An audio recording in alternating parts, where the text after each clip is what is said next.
고린도후서 말씀을 계속해서 우리가 살펴보고 있습니다. 오늘 본문 말씀은 바울이 고린도 교회 성도들에게 고린도 교회 성도들을 큰 근심하게 한 거짓된 음모와 모함을 자들에 대하여 오늘 바울이 그들을 어떻게 대할 것인지를 말씀하는 내용입니다. 오늘 바울은 고린도 교회 성도들에게 오늘 이 편지를 기록하면서 오늘 중요한 몇 가지의 당부의 말들을 하고 있습니다. 무엇보다 오늘 이 5절 말씀에 보면 근심하게 한 자에 대하여 바울이 말합니다. 이 근심하게 한 자는 우리가 이미 살펴본 것처럼 바울의 사도권과 또한 바울이 고린도 교회를 담당하고 지도하는 자로서의 많은 부족함이 있다, 문제가 있다 라고 그렇게 거짓된 음모와 음해를 한 그런 사람들을 가리키는 말입니다. 오늘 바울은 이들이 근심하게 한 자라 그렇게 말합니다. 그런데 오늘 바울이 이들이 근심하게 한다라고 말하면서 나를 근심하게 한 것이 아니요 어느 정도 너희 모두를 근심하게 한 것이라 그렇게 말합니다.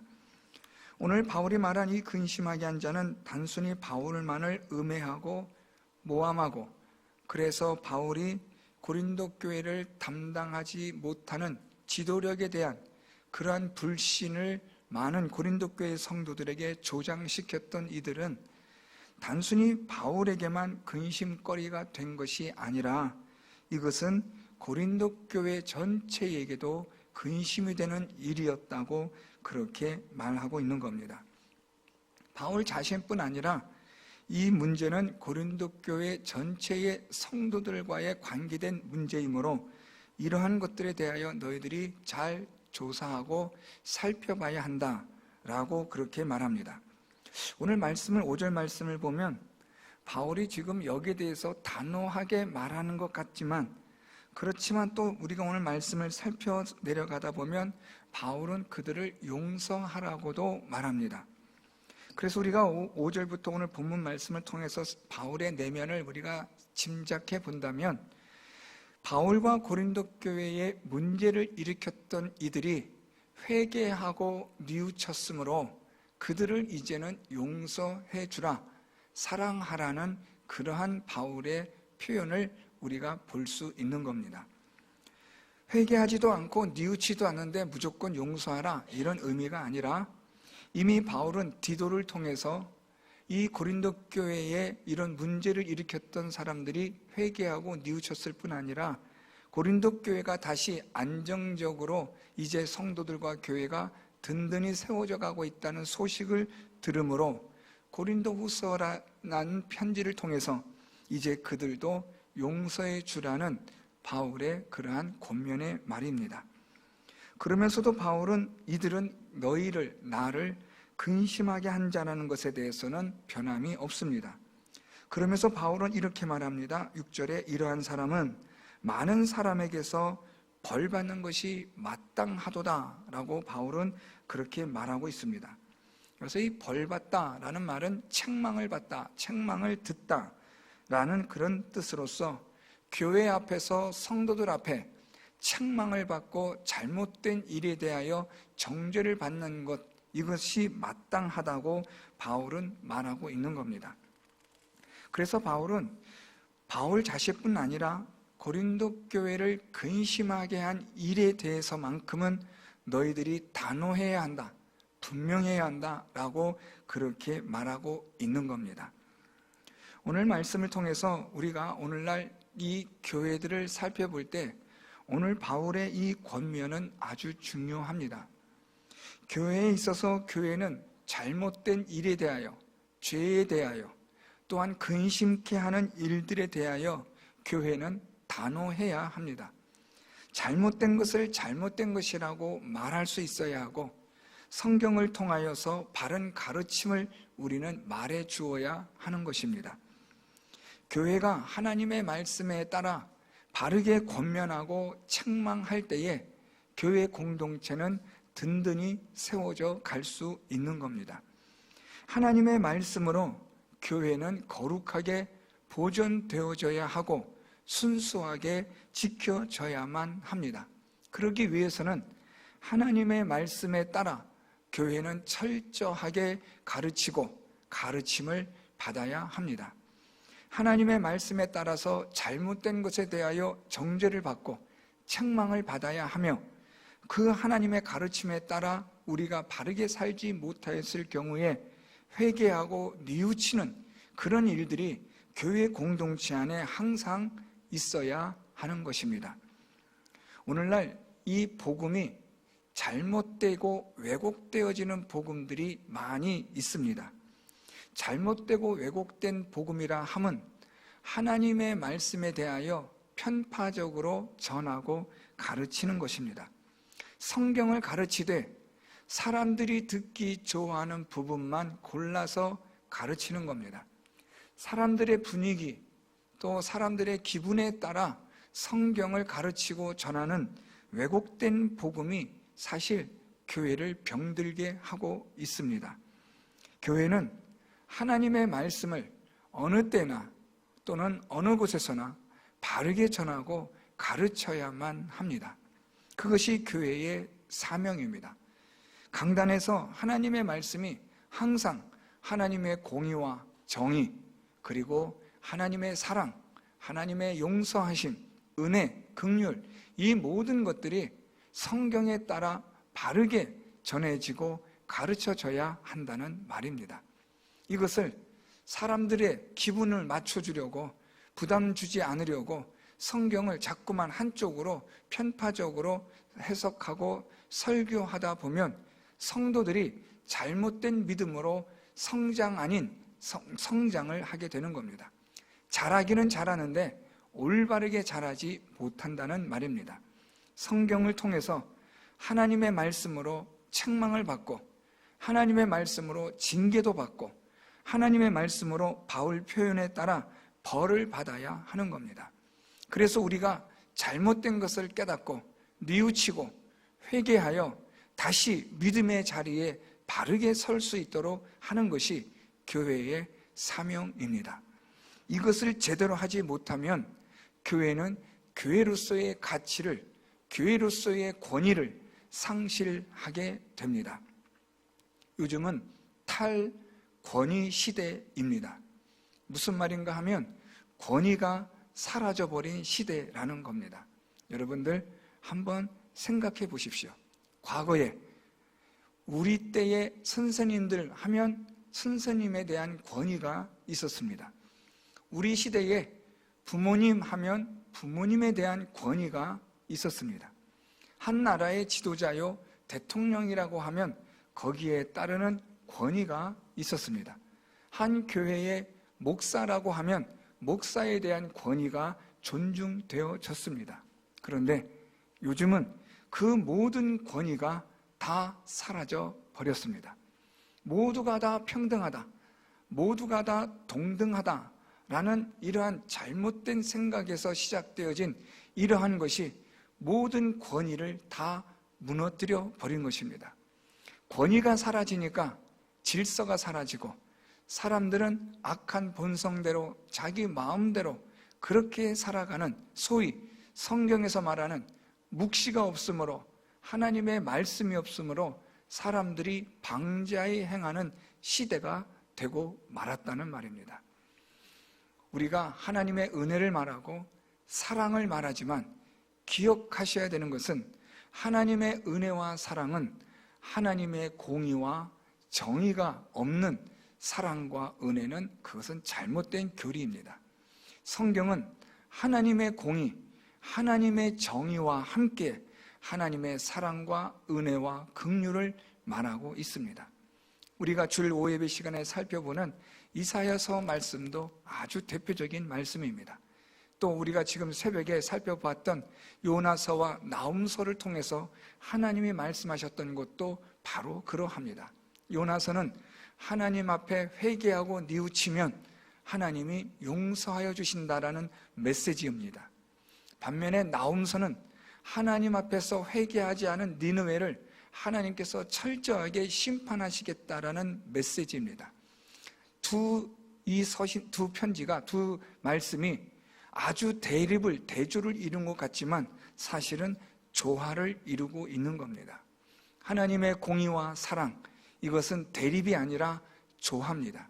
예수 그리스도의 십자가는 대립이 아니고 갈등이 아니라 하나님의 공의와 사랑을 한자리에 모은, 조화를 시켜놓은, 화목케 한 것이 예수 그리스도의 십자가입니다.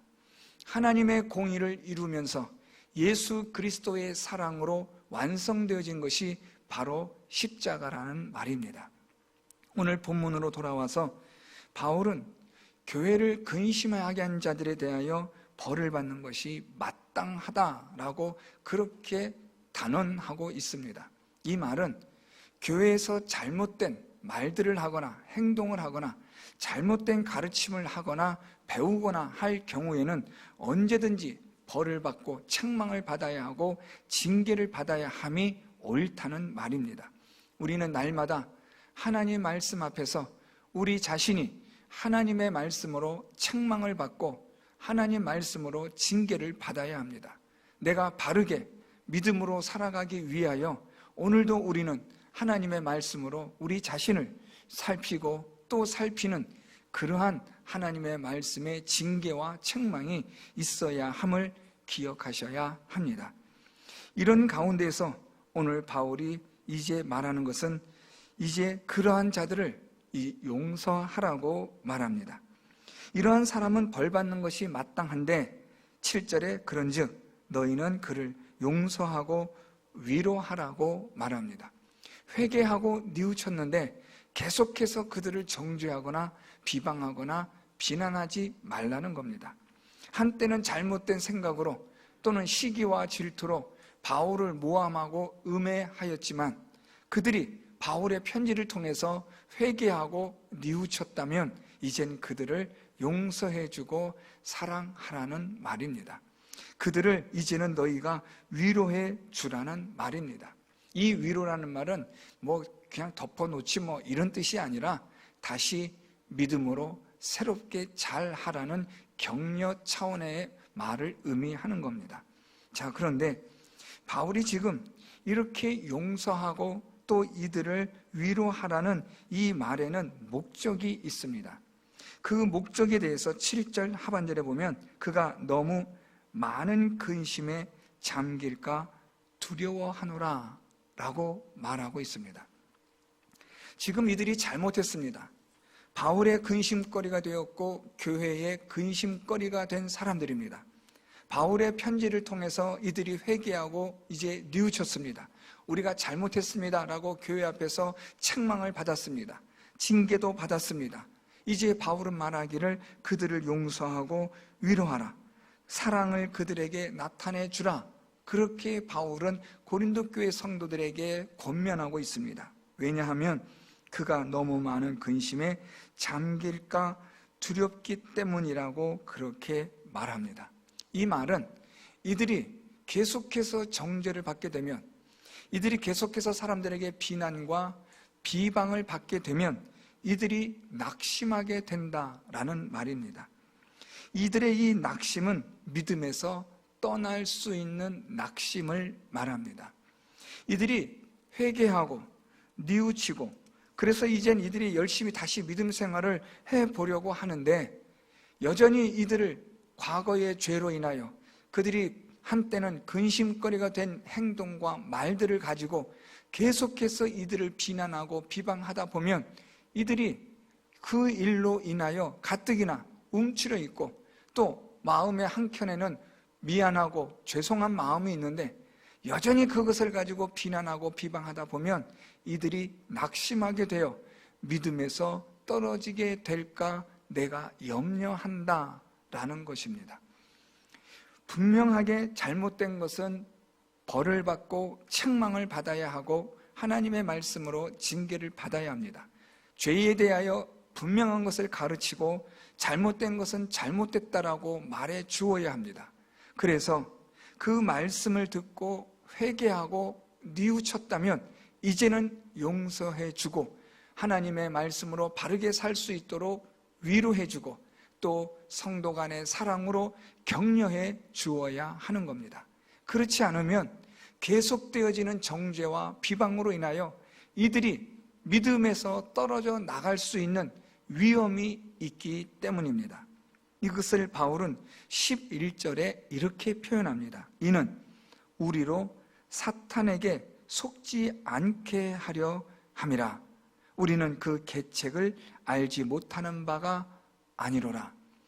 오늘 11절에 바울이 말하고 있는 것은 이게 바로 너희들이 용서해 주지 않고 그들을 위로해 주지 않고 사랑해 주지 않고 품어주지 않으면 사탄이 이 일로 인하여 그들을 믿음에서 떠나게 하는 일이라는 것을 알아야 한다는 겁니다. 하나님의 말씀으로 분명하게 우리가 책망하고 징계하였고 그 말씀으로 회개하고 뉘우쳤으면 이젠 용서해주고 위로해주고 사랑해주라는 겁니다. 그런데 사탄은 우리를 어떻게 유혹하고 우리를 넘어뜨려 속이냐면 계속해서 정죄하게 만드는 겁니다. 오늘 바울은 여기에 대해서 특별히 중요한 단어를 사용하고 있습니다. 그것이 바로 10절 말씀인데요. 너희가 무슨 일에든지 누구를 용서하면 나도 그리하고 내가 만일 용서한 일이 있으면 용서한 그것은 너희를 위하여 그리스도 앞에서 한 것이니 라고 말합니다.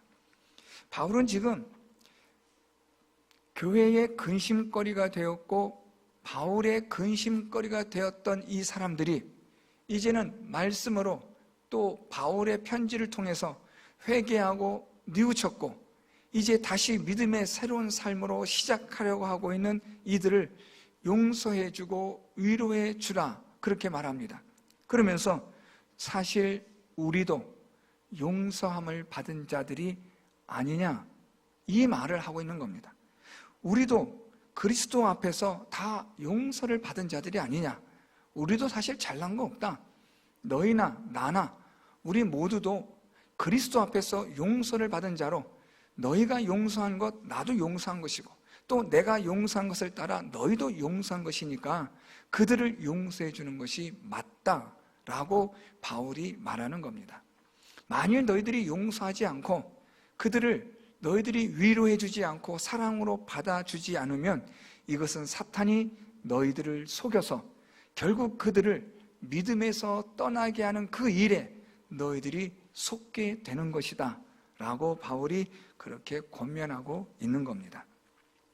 오늘 말씀을 우리가 다시 정리해 보면 몇 가지로 이렇게 정리하면 될 것 같습니다. 첫째로 우리는 교회에 대하여 근심거리가 되어서는 안 된다라는 겁니다. 오늘 바울이 말했던 것처럼 근심하게 한 자가 있었다. 고린도 후서를 바울이 기록하면서 아주 중요한 이 고린도 후서를 쓰게 된 배경은 교회를 근심하게 한 자들 때문입니다. 먼저는 바울을 근심하게 하였고 교회를 근심하게 한 겁니다. 이것을 조금 더 오늘 우리의 표현으로 바꾸면 바울을 시험 들게 했고 교회를 시험 들게 한 일들이 있다는 말입니다. 오늘 우리는 이 말씀을 통해서 나는 교회의 근심거리가 되고 있지는 않은가 우리 자신을 살펴봐야 하는 겁니다. 내가 우리 교회의 성도에게 근심거리가 되고 시험거리가 되고 있지는 않은지 늘 항상 하나님의 말씀 앞에 우리가 조심하며 근심해야 하는 것입니다. 만일 우리가 하나님 앞에서 교회와 사람들 앞에 근심거리가 된 자였다면 이젠 우리는 하나님의 말씀으로 책망을 받고 정죄를 받아 회개하고 뉘우치는 자가 되어야 하는 겁니다. 근심거리가 되었다면 회개할 그러한 일들을 우리가 하나님 앞에 이 문제를 가지고 나아가야 하는 겁니다. 그냥 이것을 대충 얼버무리고 가는 게 아니라 하나님 앞에서 내가 잘못한 이 일에 대하여 정확하게 회개하고 뉘우치는 일이 있어야만 하는 겁니다. 그래야 교회가 하나님의 말씀에 든든히 세워져 가고 거룩함과 경건한 순수함을 잃지 않는 교회가 될 수 있습니다. 어물쩍 넘어가려 하거나 그냥 뭐 다 그렇지 뭐 이런 식으로 우리가 그렇게 생각해서는 안 된다는 말입니다. 나 자신부터 하나님 앞에서 철저하게 나는 교회의 근심거리가 되지 않도록 우리 자신이 말씀으로 바르게 서는 일에 힘을 다해야 합니다. 또한 하나님 앞에서 우리의 잘못된 일들이 있었을 때에는 하나님 앞에 회개하고 뉘우침으로 우리가 바른 믿음의 길로 걸어가는 자들이 되어야 하는 것입니다. 오늘 말씀 통해서 또 하나 기억해야 되는 것은 우리가 하나님 앞에 회개하고 뉘우친 그 일들에 대해서 이제 우리가 용서하고 그 일에 대하여 우리가 그를 위로하며 사랑해 주어야 하는 겁니다. 실수하고 잘못한 것, 그것에 대한 것은 정확하게 단호하게 하나님의 말씀으로 책망을 받고, 그래서 회개하고 뉘우친 자들에게는 하나님의 말씀으로 위로하고 용서하고 그리스도의 사랑으로 그들을 받아주어야 하는 겁니다. 그래서 온 교회 성도들이 모두가 다 예수 그리스도 안에서 믿음에서 떨어져 나가는 일이 있지 않도록 우리 모두가 서로를 붙들어주고 함께해 주어야 한다는 말입니다. 먼저 나 자신이 교회의 근심거리가 되지 않도록 해야 하며, 또한 교회의 근심거리가 되게 한 일에 대하여 성경에 따라 가르침에 따라 분명하게 책망을 하고 또 책망을 받고 회개하고 뉘우쳐서 다시는 그런 일이 있지 않도록 조심하며 믿음의 이 길에서 떨어져 나가지 않도록 하는 일에 모든 성도 여러분들이 힘을 다해야만 하는 겁니다.